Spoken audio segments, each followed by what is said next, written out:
이어서 111조 2항입니다.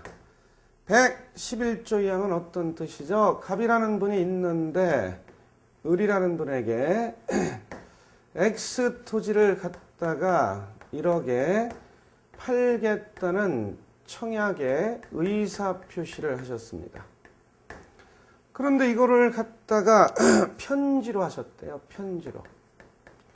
편지로 언제 하셨느냐? 1월 10일쯤 하셨어요.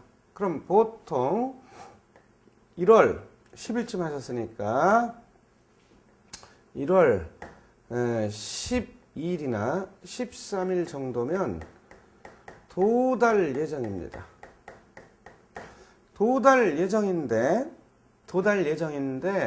1월 11일 날 돌아가셨어요.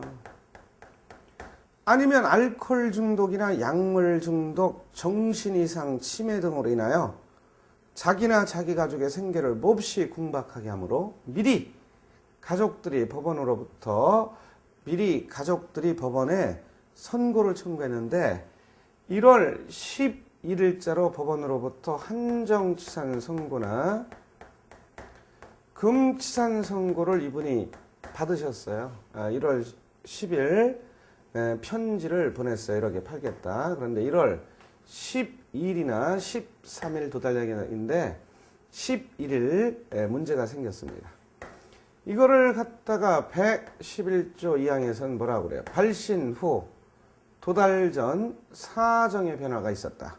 이때 의사표시의 효력에 영향을 미치지 아니한다 이렇게 돼 있죠. 따라 사명을 했다고 해서 이 의사표시가 당연히 무효가 되는 것도 아니고 당연히 취소 사유가 되는 것도 아닙니다. 그러면 어떻게 할 수 있대요? 그렇죠. 그대로 유효하게 효력을 발생한다. 그런 얘기죠.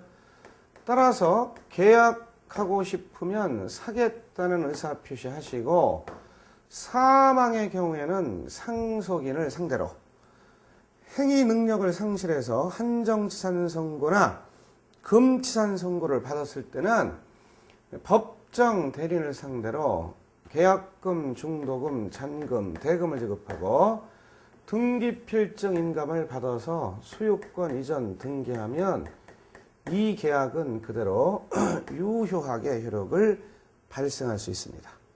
그걸 갖다 111조 2항에서는 뭐라고 그래요? 발신 후 도달 전 사정의 변화가 있어도 의사표시의 효력에 영향을 미치지 아니한다. 이렇게 되어 있습니다. 이것이 기본적인 원칙이라는 겁니다. 이유는 뭐냐 하면 매매 계약, 증여 계약 이런 것들은 그 사람의 기능, 개성, 인격 등에 중대한 영향을 미치지를 않습니다. 기능, 개성, 인격 등에 중대한 영향을 미치질 않아요. 그래서 그대로 유효하게 효력을 발생합니다. 그러나 원칙이 있으면 예도 있잖아요.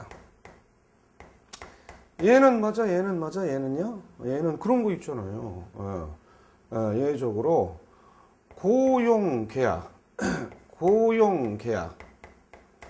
위임계약, 도급계약, 조합계약 이런 것은 그대로 유효가 되느냐 무효가 되는 것입니다.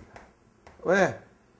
기능, 개성, 인격에 중대한 영향을 미치는 겁니다. 어떤 얘기예요? 이런 얘기죠. 고용계약을 하셨단 말이에요. 그런데 돌아가셨단 말이에요. 그러면 이 사망은 무효가 되는 겁니다. 왜? 아니 고용계약이 유효가 되면 사망한 분한테 빨리 와서 근무하시오. 그럼 뭐라고 그래? 하늘나라에 이미 도착했습니다. 못 갑니다. 그래. 그래도 근무하십시오. 그럼 뭐라고 그래요? 에? 저는 밤 12시 이후에만 갈 수 있습니다. 그래요. 왜? 귀신이니까. 그런 분은 안 되지. 그래서 그때는 무효가 되는 것입니다. 또 취소 사유가 되는 것입니다. 그러한 예외도 있다는 사실을 111조 2항을 통해서 파악하시고